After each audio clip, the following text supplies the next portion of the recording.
है मेरे प्रिय साथियों, आप सभी लोग जानते हैं कि 1 नवंबर 2025 को देवउठनी एकादशी है, जिस दिन भगवान विष्णु अपनी 4 महीने की योग निद्रा के बाद उठते हैं। और इसी दिन तुलसी विवाह आप सभी लोग अपने घर में करेंगे, पर तुलसी विवाह की सही विधि आप लोगों को शायद नहीं मालूम होगी। देवउठनी एकादशी के दिन से शुभ और मंगल कार्य होना भी शुरू हो जाते हैं, और तुलसी विवाह आप देवउठनी एकादशी के दिन से कार्तिक की पूर्णिमा के दिन किसी भी एक दिन कर सकते हैं, पर सबसे विशेष देवउठनी एकादशी का ही दिन माना जाता है।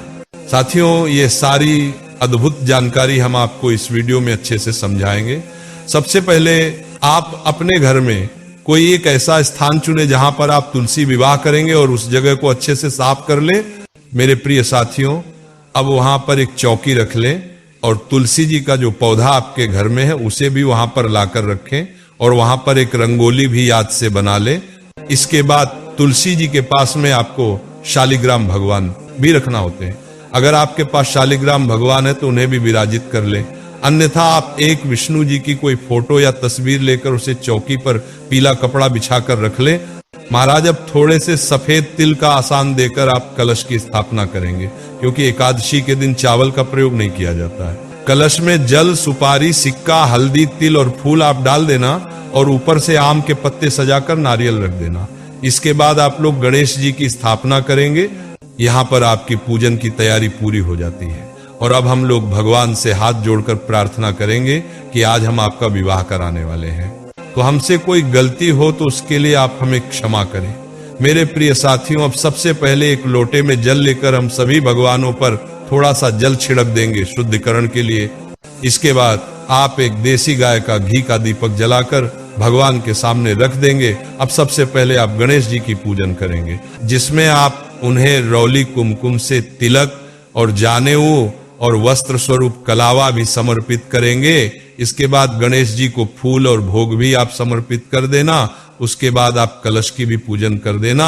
महाराज, अब हम विवाह की रस्म शुरू करेंगे, जिसमें सबसे पहले हम हल्दी की रस्म करेंगे, और थोड़ी सी सूखी हल्दी लेकर उसमें दूध मिलाकर उसका पेस्ट बनाकर सबसे पहले 5 बार शालिग्राम भगवान को हल्दी लगाएंगे, और उसके बाद में यही हल्दी तुलसी जी को हम 5 पर वापस से लगाएंगे। यहाँ पर हल्दी की रस्म पूरी हो जाती है। साथियों, इसके बाद हम लोग मेहंदी की रस्म करेंगे। उसके लिए भी आप थोड़ी सी मेहंदी घोलकर या कोण लेकर 5 बार शालिग्राम जी को मेहंदी लगाएंगे, और फिर यही मेहंदी तुलसी जी को हम 5 बार लगाएंगे। साथियों, इसके बाद में हम शालिग्राम जी को चंदन से तिलक करेंगे और तुलसी जी को रौली कुंकू से तिलक करेंगे। अब थोड़ी सी सफेद तिल शालिग्राम जी और तुलसी जी को हम चढ़ा देंगे, और इस दिन चावल का प्रयोग ना करें, क्योंकि देवउठनी एकादशी का दिन रहेगा।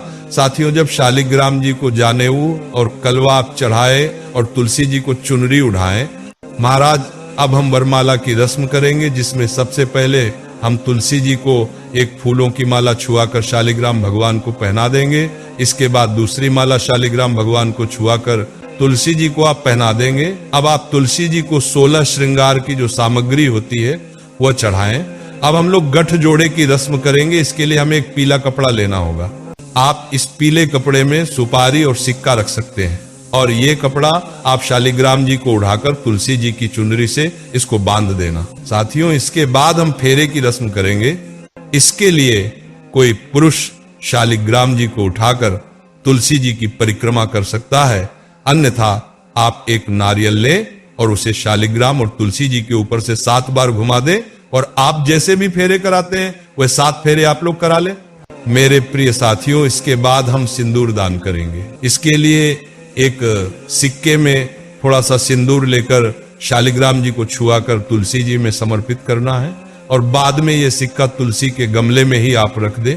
अब हम लोग कन्यादान की रस्म करेंगे। इसके लिए हम अपने पास में कुछ पैसे रखेंगे, फूल और थोड़ा सा जल अपने सीधे हाथ की हथेली में लेंगे और संकल्प करेंगे कि आज मैं अपनी श्रद्धा से तुलसी जी और शालिग्राम जी का विवाह संपन्न कर रहे हैं, और ये पैसे शालिग्राम भगवान के पास में आप रख देंगे। इसी के साथ में देवउठानी एकादशी के दिन पूजा में गन्ने जरूर चढ़ाए जाते हैं, या गन्ने की झोपड़ी जैसी जरूर बनाई जाती है। इसके बाद तुलसी जी और शालिग्राम जी को जो भी आप दान में देना चाहते हैं, जैसे साड़ी, कपड़े, बर्तन दान कर देना। साथियों, इसके बाद में हम भगवान को भोग समर्पित करेंगे और भगवान विष्णु को जो भी भोग लगाए उसमें तुलसी जी जरूर रखें। इसके बाद में इस दिन फल भी आप जरूर चढ़ाएं, उसमें सिंघाड़े जरूर होने चाहिए। उसके बाद आप एक लोटा जल भगवान के पास में रख देंगे और उसके बाद में आप तुलसी विवाह की कथा सुनेंगे और हाथ में तिल और फूल लेकर ही कथा सुनेंगे। फिर ये तिल और फूल आप लोग जल की लोटे में चढ़ा देंगे। महाराज, इसके बाद में हम तुलसी जी की परिक्रमा करेंगे। आप चाहे तो 1, 5, 7, 11 या 108 परिक्रमा भी कर सकते हैं। इसके बाद हम भगवान को धूप दीप दिखाएंगे और फिर अब हम आरती करेंगे। आरती के लिए आप अलग से कपूर जलाकर या दिया जलाकर गणेश जी, शालिग्राम और तुलसी जी की आरती कर सकते हैं और सभी भगवान से आप प्रार्थना करेंगे। आरती होने के बाद लोटे में से थोड़ा सा जल लेकर हम पूजा स्थल पर वार देंगे। पूजा में चढ़ाई गई चीजों का प्रसाद सभी में बांट सकते हैं और ये चौकी हम अगले दिन उठाते हैं। साथियों, कलश का जल आप अपने पूरे घर में छिड़क देंगे या किसी पेड़ में डाल देंगे।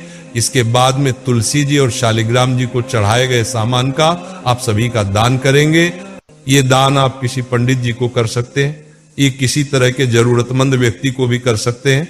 साथियों, जिसके बाद में अगर शालिग्राम जी आपके ही थे तो आपके ही घर में शालिग्राम जी और तुलसी जी रह जाएंगे। अगर किसी दूसरे के आप लाए थे तो जिसके शालिग्राम जी थे उन्हीं के यहाँ पर आपको तुलसी जी भी देनी पड़ेगी। तुलसी विवाह करना बहुत ही शुभ माना जाता है। आपको अपने घर में तुलसी विवाह जरूर करना चाहिए। आप चाहे तो किसी पंडित जन को बुलाकर भी ये विवाह कर सकते हैं। मेरे प्रिय साथियों, इसी तरीके से आपको अपने घर में रहकर सरल तरीके से ये तुलसी विवाह करना है। अगर अभी भी आपके मन में तुलसी विवाह को लेकर कोई प्रश्न है तो आप हमसे कमेंट करके पूछ सकते हैं। और आप हमारी ये वीडियो कहां से देख रहे हैं कमेंट में जरूर बताएं। राधे राधे मेरे प्रिय साथियों।